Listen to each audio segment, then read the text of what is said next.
UFC 312 just wrapped up yesterday, man. And today I'm about to give my recap on the whole entire card, go over the bets, go over the predictions, and just recap the card overall.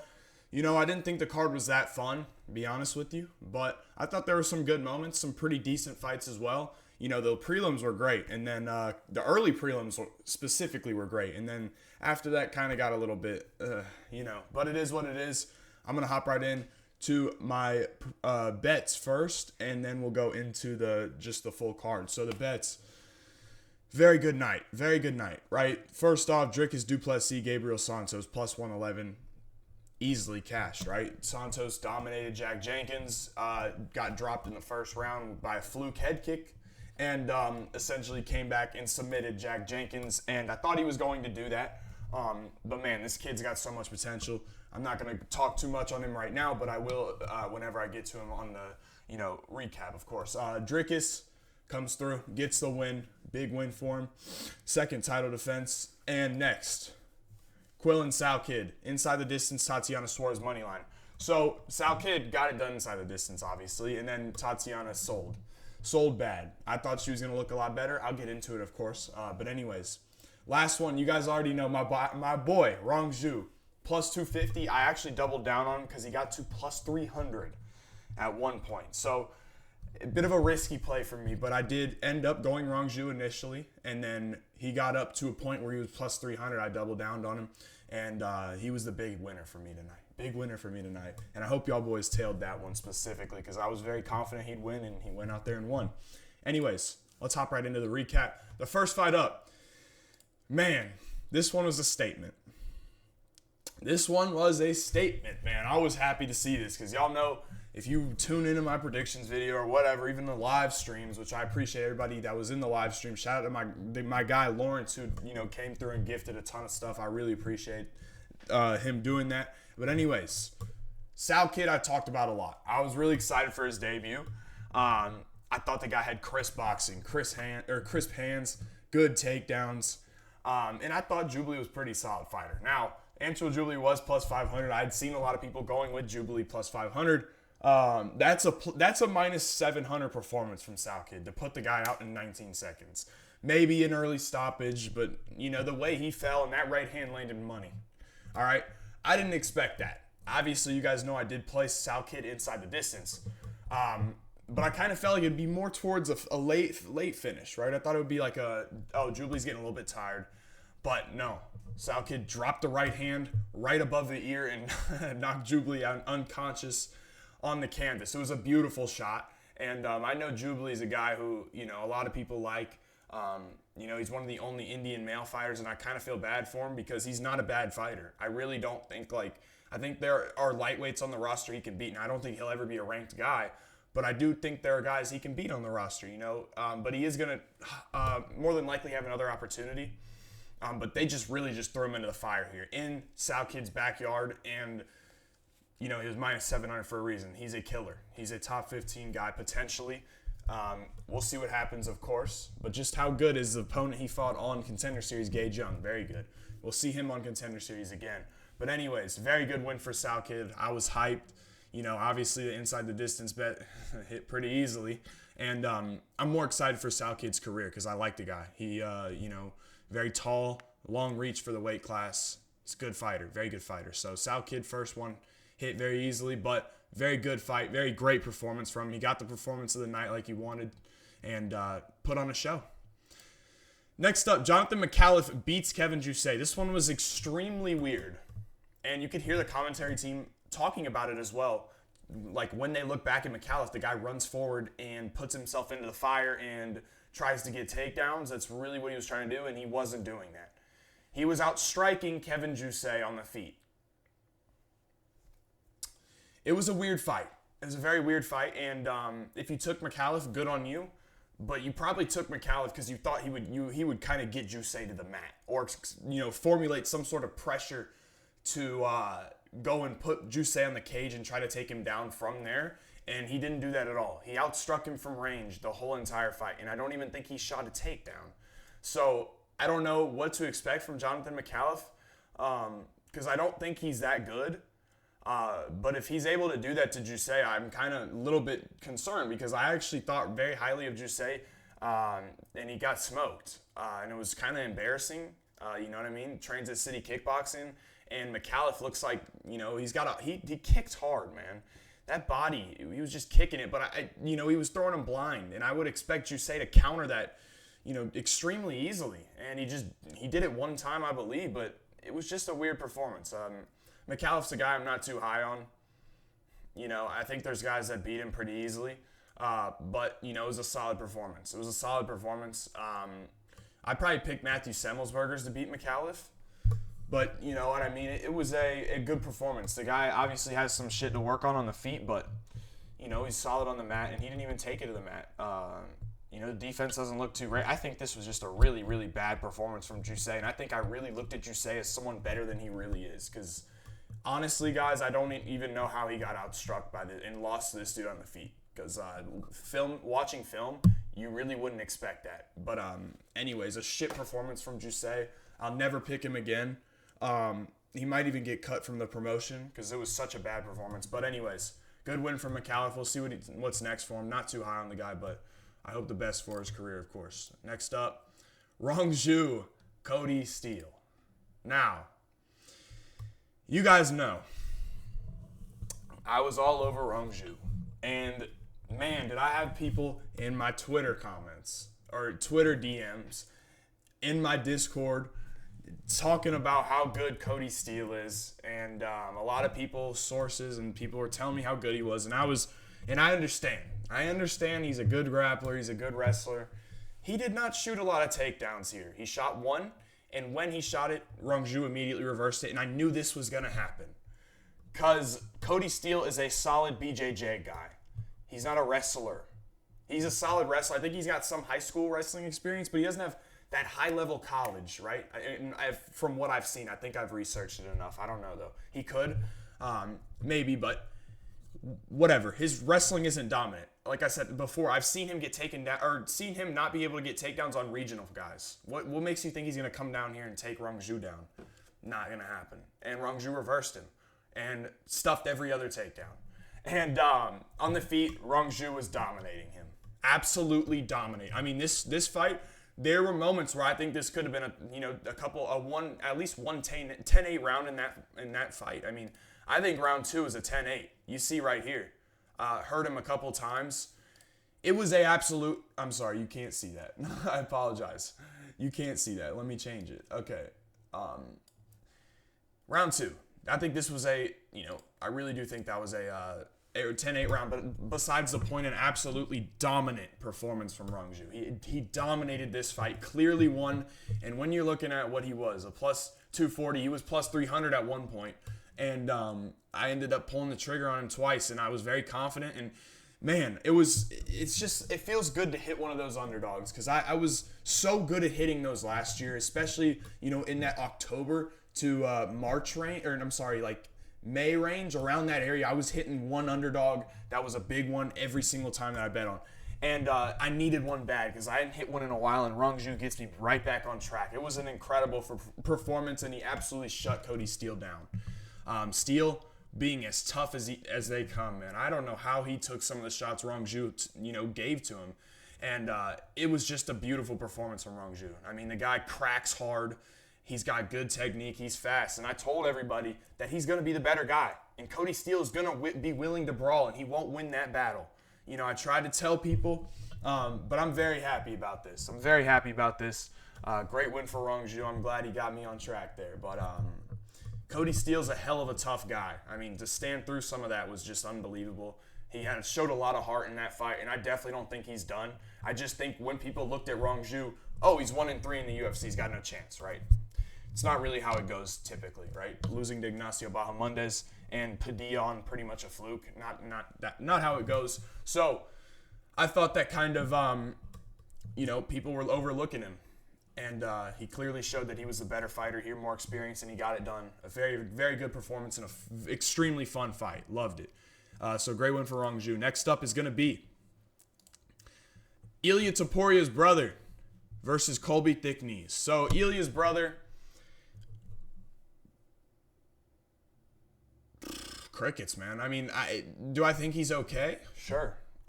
There's some things I don't like about him. I don't think he's a great boxer. I mean, the technique looks solid, but there's not that much volume. It doesn't seem like there's that much power behind these shots. Now, no, Colby Thick Knees is not something special. He took the fight on short notice, and maybe we'll see him in the UFC one day. But when Colby Thick Knees found his best work, it was off his back. I think he's very good there.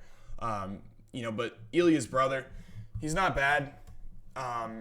I don't really know if he's anything close to a top 15 guy. I really do think if Cody Haddon was in this fight, I think Cody Haddon would have fucking destroyed him.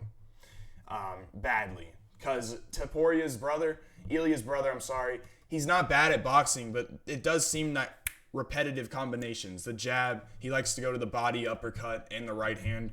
A guy like Ilia, he mixes everything in. And you could see the style, but it's not even close to Ilia. It's not really that close. I think that he's influenced by Ilia, and both of them are influenced by McGregor because they have the same tattoo, and then Ilia shits on him. That's why I'm not a huge fan of Topuria, because he shits on McGregor, who's my all-time, favorite fighter, and he has the same tattoos as him. So, it's just like you idolized him, bro. Like, let him be your idol, bro. Like, stop shitting on him. But anyways, sorry about getting off track, but Ilia's brother's not bad, bro. I'm not going to sit here and talk about him being a top 15 guy. Won't happen. He's solid. I just don't think he can beat anybody in top 15. We'll see what happens, though. I've seen people talking about him a champion. Absolutely not. Next up, Wang Cong gets the win over Bruna Brazil. I was very high on Wang Cong to win this fight. I thought she'd easily win. And, people, fighting nerds. That's literally brain rot. And that's literally why you got a good number on Wang Cong. You will not get a number like minus 351 again. And I think she got down to minus 300 at one point. And that's where I bet on her, and I didn't end up dropping it in the Discord, but I did tell people in my live that I was going to bet on Wang Cong because this number is too free. I know she wouldn't lose to Bruna Brazil, moving up a weight class, and Bruna Brazil cowered away from the power, and she was intimidated by Wang Cong. Nothing else to say about this fight except Bruna Brazil got intimidated by the presence of Wang Cong. You won't see a number like this again, guys. So, if you took it, congratulations. If you didn't, you're going to be looking at minus 700 next time, more than likely. So, great win for Wang Cong. We'll see what's next for. Next up, Slava Claus versus Tom Nolan. Man, I thought Nolan looked really good. I thought he showed a lot of improvements. It's kind of crazy because the best striker he's fought that didn't hurt him, well, Alex Reyes hurt him, Victor Martinez hurt him, and Nicholas Mata hurt him. Slava Claus was the best striker that Nolan was going to face, right? I think that Slava Claus easily was the best striker out of those three guys, and, those three guys all had some sort of success, so I thought Slava Claus was going to come in here and have success, and that was a very leading towards me to pick him, essentially, because what's going to be different about Nolan this time? And he made great adjustments. He went out there and wrestled. He showed the creative striking, which he does have, the dynamic striking, and landed some nice shots. And Slava just hasn't really looked the same, honestly, guys. I'm going to be honest. After that Sadikov fight, man, he hasn't really looked like himself, essentially. But anyways, I would always pick Slava to win this fight from what I've seen from Nolan previously. So there was never a point where I was going to consider picking Nolan. With the way that he has gotten touched up in those previous fights, I was absolutely going to pick Borishev no matter what. So, I had to ride or die there, and Nolan got the win. He looked good. But yeah, I was really gonna there was no way I was gonna pick Nolan, guys. From what I've seen, how many people can go down to the body and go up to the head and land a clean shot, I knew that Slava could do that, but Nolan shut it down. The defense looked a lot better, and he made a lot of improvements, and I'm impressed with his performance. I got nothing else to say about it. He's a guy that I can look at as having a future in this division. Of course, the defense, maybe still some stuff to work on with the defense, but it looked so much better than previously. So I'm very happy for Tom Nolan. But yeah, I would always pick Slava to win this fight from watching Tom Nolan, so I'm not too upset at that. But good win for Nolan. He's showing a lot of improvement, so it's a good one. Next up, Gabriel Santos versus Jack Jenkins. I had a couple arguments with people on Twitter and Instagram about Jack Jenkins because he is kind of a fan favorite. A lot of people like him. And I understand. I understand he's cool, man, but he's not that good. He's not that good, okay? And I think, he's got a fun style. People like him a lot. Like I said before, he has not fought anybody. He lost to Jamal Emmers, pretty clearly to me. Lost to beat Herbert Burns, but took him 3 rounds. Gabriel Santos would have finished Herbert Burns in a minute, literally. But anyways, Santos coming in here, minus 230. I put him in a parlay with Dricus, and that shows you how much confidence I had in Santos. Because like I said, there's a lot of people high on Jenkins, and while I think Jenkins is a solid fighter, I know that Santos is much better and much more capable. And Jenkins dropped him with a head kick early on, and I was very, very concerned. So I actually live bet Jenkins to kind of hedge that bet because I'd already made a lot on Rhogzhu. So I hedged Jenkins live just so I didn't get fucked because I thought that he was going to win that round no matter what. But I actually thought Santos won the first round. I think he got that submission attempt, multiple submission attempts. And guys, Gabriel Santos is a monster. He is a monster. I obviously picked Ilia to beat Santos, but he shut my ass up, man. I got to be a fan of this guy because he emulates that Oliveira style to some extent. Maybe not as crisp with the hands, but he's a great kicker. He's aggressive. He's got, good striking. And obviously the BJJ is absolutely on point. The guy is very, very good on the mat. Takedown entries are solid. He's a very, very dangerous fighter that's going to cause waves. He will be a ranked guy no matter what anyone says, and I knew he was going to come in here and dominate Jenkins. This was one where I was confident. I was like, you know what? He's a bigger guy than Jenkins, one. Jenkins has shown some pretty solid takedown defense, but he hasn't shown takedown defense against a guy like Santos who can mix it up so well. And he ended up dropping him with a front kick. Beautiful. He's done that twice now. But he's a problem, guys, and I think he's definitely a guy we'll see in the rankings. So a very good performance from Santos. I'd like to see him, get a step up in competition. Maybe not a ranked opponent yet, but I think he's right, there, very close. So great win for Santos. Next up, Jake Matthews, Francisco Prado. I actually was impressed with Jake Matthews. Now, if you guys watched my predictions video, I was a little bit hesitant on Matthews. I thought that Prado is a guy who can land a big shot, and I've seen Matthews' defense not look the best all the time. And Matthews looked on point, man. Defense was great. Pocket boxing was great. Landed some nice combinations, and he looked really, really good. Now, I don't really understand the matchup in terms of Jake Matthews' career because he just did beat Phil Rowe, who, is a guy who is actually pretty solid, and then he takes a step down and takes on Francisco Prado, where he kind of dominated this fight, to be honest. I really did think he looked good. Landed the cleaner shots. The boxing, the combinations were on point. He's a guy who is balanced. He's just kind of mediocre, like mid, right? He doesn't really hit that hard. I don't know. Matthews is a guy who maybe can crack the rankings because he has been looking pretty good. And I think that, we'll see Matthews get that Magny fight, but that's not going to get him into the rankings. So, he's still not going to be ranked after he fights Magny or beats him if he does. But I like Matthews. I think he's a solid fighter. He's just a little bit mid. You know what I mean? He can't... But not a bad guy and not a bad fighter. Good performance from him. I did think he looked better than I thought. And Prado, I don't know, man. He might end up getting cut.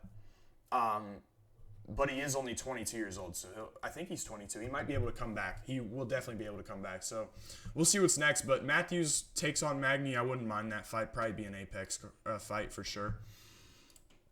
Next up, we got Jimmy Crute versus Adolfo Bellato. Oh, man. This one was interesting.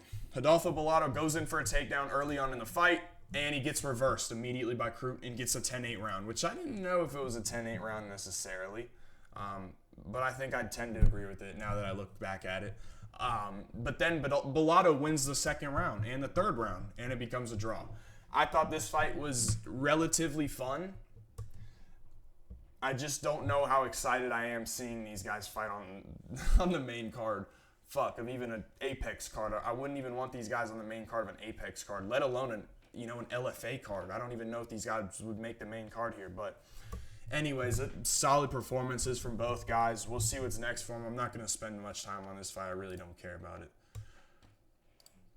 My guy, Tallison Teixeira, knocks out Justin Tafa in the first round. This is a bit of an interesting KO because Tallison legit smashed Tafa's nose in half and knocked him out cold.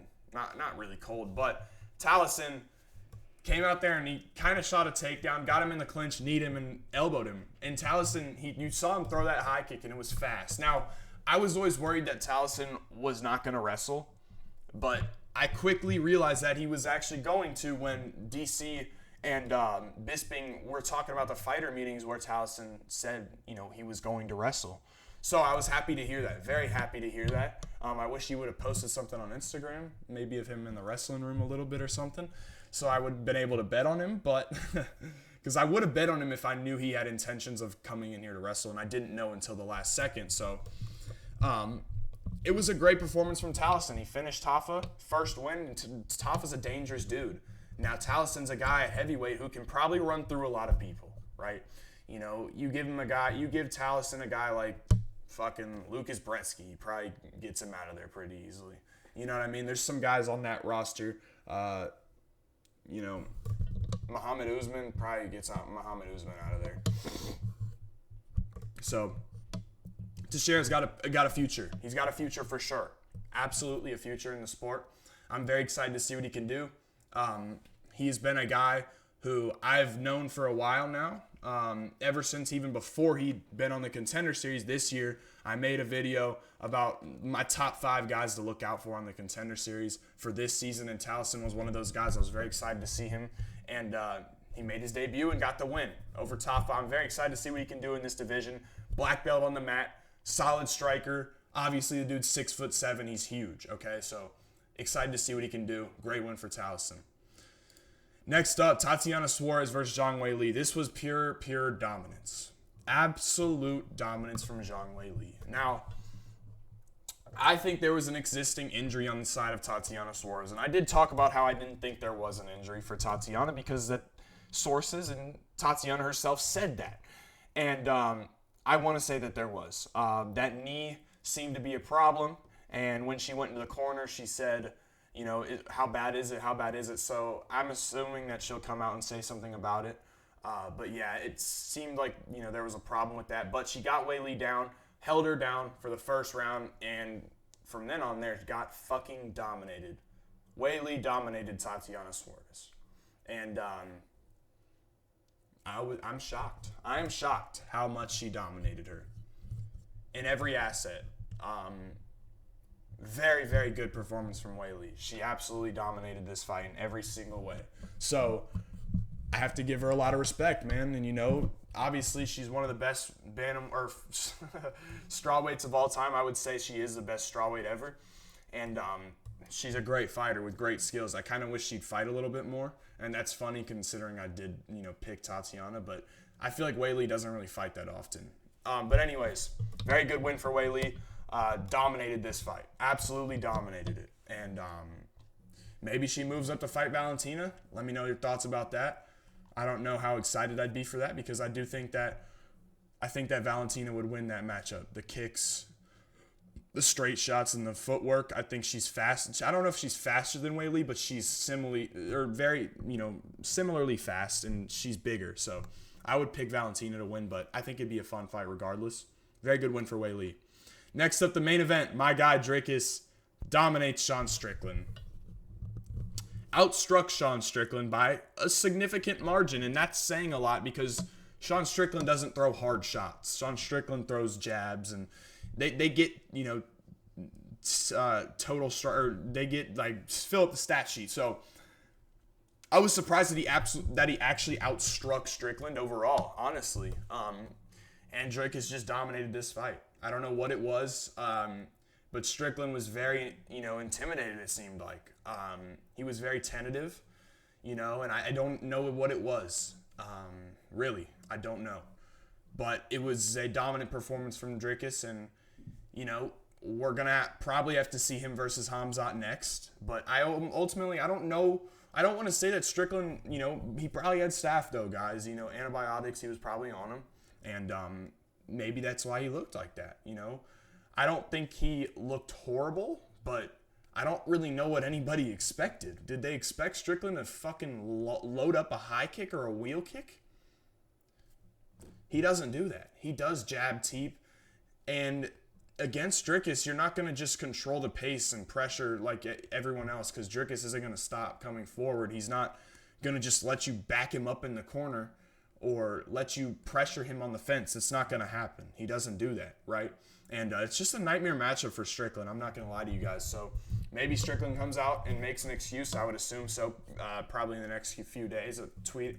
But Dricus dominated that fight, and probably going to be taking on Chimaev next. So tough matchup. But I think that, there's some things, going towards Dricus's way, right? He's a big guy, man. He's huge. He is going to be the bigger guy in terms of strength to Chimaev.